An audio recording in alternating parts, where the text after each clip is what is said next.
Hello everyone, welcome to my channel PCB.ECLASSES. In this lecture, I will be discussing about an important concept which belongs to the working mechanism of three-phase induction motor. We will be discussing about concept of rotating magnetic field. We won't discuss much about induction motor as in detail we will be studying later on. But in order to relate to the rotating magnetic field, we have to have some brief idea about the working of induction motor. In case of three-phase induction motor, there are mainly two parts. One is stator and another is rotor. Stator has its stator winding and same the rotor is also having. Generally, the rotor conductors are sorted by an end ring forming a closed circuit. Now, when three-phase supply, that is a balanced supply, is given to the stator of the induction motor, the stator winding produces a magnetic field which is rotatory in nature, and this magnetic field starts rotating within the air gap between stator and the rotor and named as rotating magnetic field. When this rotating magnetic field interacts with rotor conductors, there is some rate of change of flux linked to the rotor conductors, and thus current starts flowing through the rotor conductors. Hence, another magnetic field is produced by rotor. So, due to this interaction of rotating magnetic field and rotor magnetic field, a force is exerted on rotor conductors. Thus, rotor starts rotating and comes into motion. Here now the electrical energy is converted to mechanical energy successfully, thus the work is done. In details we will study later on. Let us now focus on rotating magnetic field. As the supply is balanced, three-phase alternating in nature, so three phases will have three flux which are sinusoidal in nature with equal magnitude and in phasor apart by 120 degree from each other. Now let us draw the waveform of three-phase balanced supply. As already I have said, the supply is sinusoidal in nature, so all the three phases will be sinusoidal in nature as well as they will be apart by 120 degree from each other. Now the question is how to draw it. Generally, students face problem while drawing three-phase waveforms. So here students, here I will make your work much easier and simpler with step-by-step process, but at the side you have to practice with me simultaneously. Okay, fine, we'll go for the first step. Now the first what you have to do, that is, let us draw a y-axis and x-axis. In x-axis we will be taking omega t and in the y-axis we will be taking the phi, that is a flux. Now the second step is you have to draw a triangular wave as shown in the video, a triangular wave.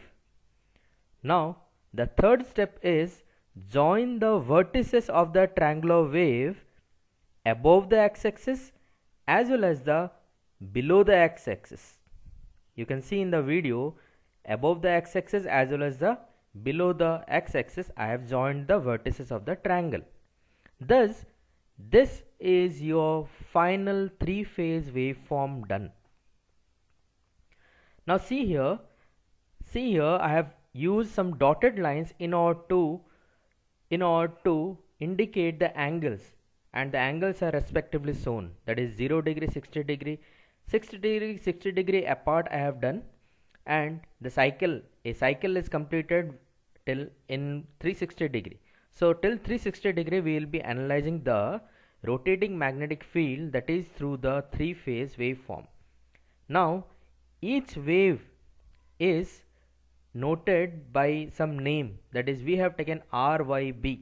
As already have said, you will be taking the phase sequence as RYB.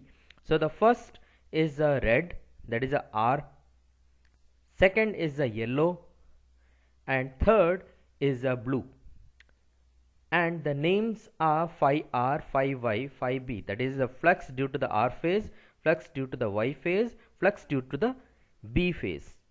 Now you can see here we have taken reference as red waveform, that is a phase phi R. That is why we have started its waveform from 0 degree.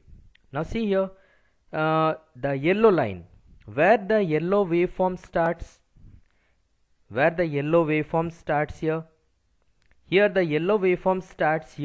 you can see that is at 120 degree. That means after 120 degree of phi R, phi Y starts. Similarly, where the phi B starts, after 120 degree of the phi Y, the phi B starts. That means after 240 degree, the phi B starts with respect to the phi R. That means what? Phi Y is lagging phi R by 120 degree. Similarly, phi B is lagging phi R by 240 degree, and to phi Y it is lagging by 120 degree.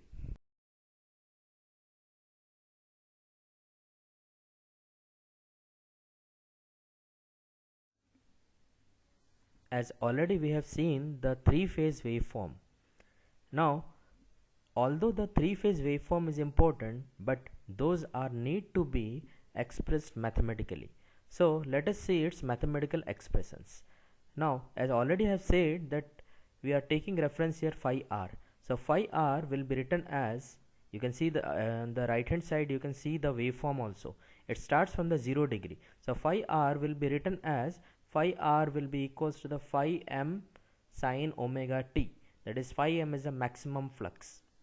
Now how the phi Y will be written? Phi Y is lagging by 120 degree.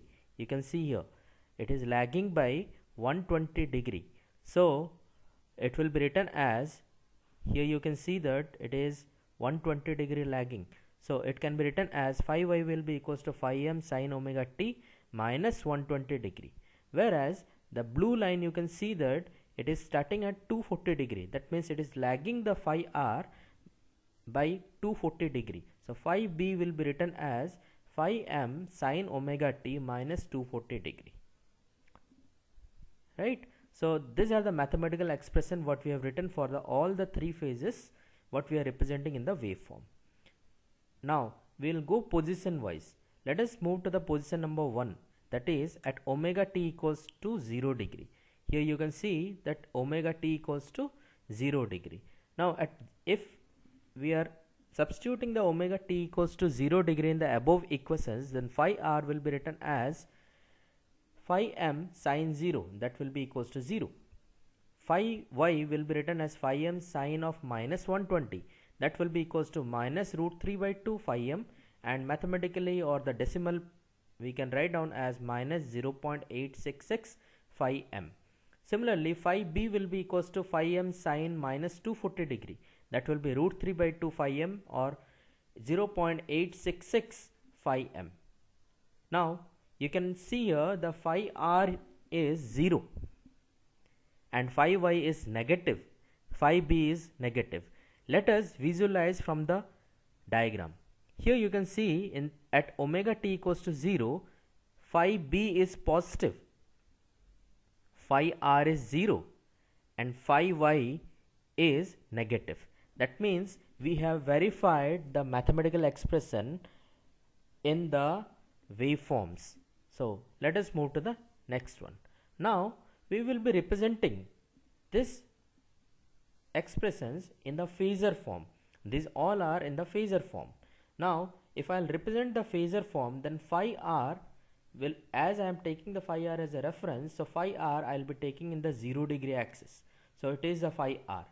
Now where will be the phi y? As already I have said, phi y is lagging by 120 degree.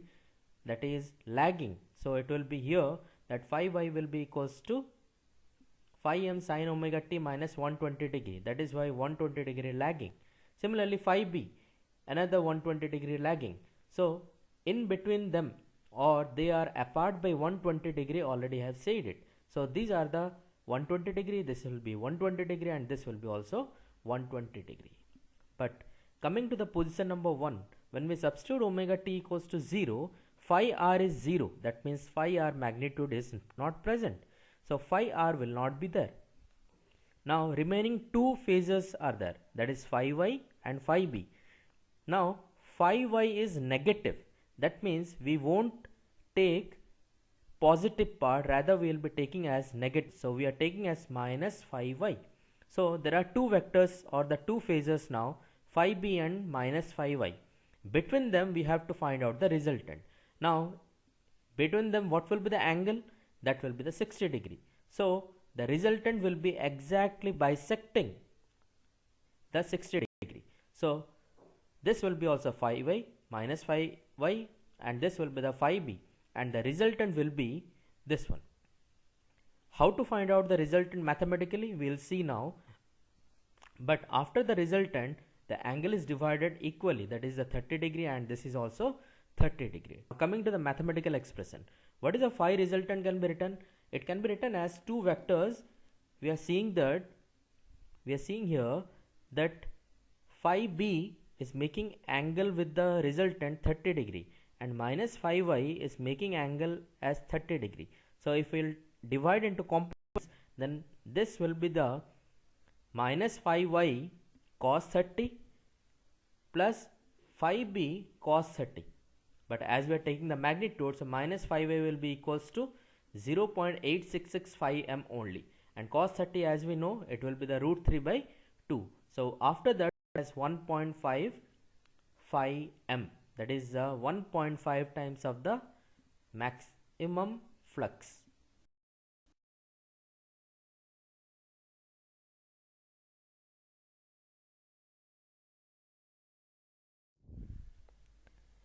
Now let us move to the position number 2. Now everything I'll be representing through the phasor diagram, and the same phasor diagram we will be validating through the waveform. Whether it is correct in the waveform or not, that also we will validate it. Now moving to the second position. In the second position, what is there? That is omega t equals to 60 degree. If it is omega t equals to 60 degree, if I am substituting in these equations, then what will happen? If I'll substitute omega t equals to 60 degree, then phi r will be equals to phi m sin 60 degree, which will be root 3 by 2 phi m, that is equals to 0.866 phi m. Phi y will be equals to phi m sin of minus 60 degree, that will be minus root 3 by 2 phi m, and that will be equals to minus 0.866 phi m. Whereas phi b will be equals to phi m sin minus 180 degree, which will be equals to 0. Now this we will validate from the waveform. Let us see the waveform. Check out here in the waveform. In the waveform, we can see that at omega t equals to 60 degree, at 60 degree phi b is 0, whereas phi r is positive and phi y is negative. Thus the mathematical expression validates a three-phase waveform. Let us move to the next point. Now what we have to do? The same phasor diagram. As we know, the phi r, phi y, phi b are differed by the 120 degree apart. So we will draw the phasor diagram phi r, phi y and phi b. Now at position number 2, omega t equals to 60 degree, phi b becomes 0. That is why the phi b will omit it. So remaining two vectors, phi r and phi y. Whereas phi y is again negative as in the previous position. So phi y will be taken as minus phi y. That is why we have reversed it and it becomes minus phi y. So how many vectors are there, or how many phasors are there? Two are there. One is phi r, another is minus phi y. What will be the angle between them? Definitely it will be the 60 degree. So the resultant between phi r and minus phi y will be exactly bisecting the 60 degree in order to have 30 degree and 30 degree as a bisector angles. Now how it will be formed? As per the vector or as per the phasor, this will be the phi r, this will be the phi y, and the resultant will be exactly in between. So this resultant forms your 30 degree, this side also it will be 30 degree. Now how it is represented? Phi resultant will be written as minus phi y, because minus phi y makes angle 30 degree with the resultant, so it is written as cos 30 degree, and phi r is also making the angle 30 degree with the resultant, so phi r cos 30 degree it will be written. So after substituting the values, we will be getting as same as the previous one, that is 1.5 times of the phi m. Now moving to the next position number, that is at omega t equals to 120 degree.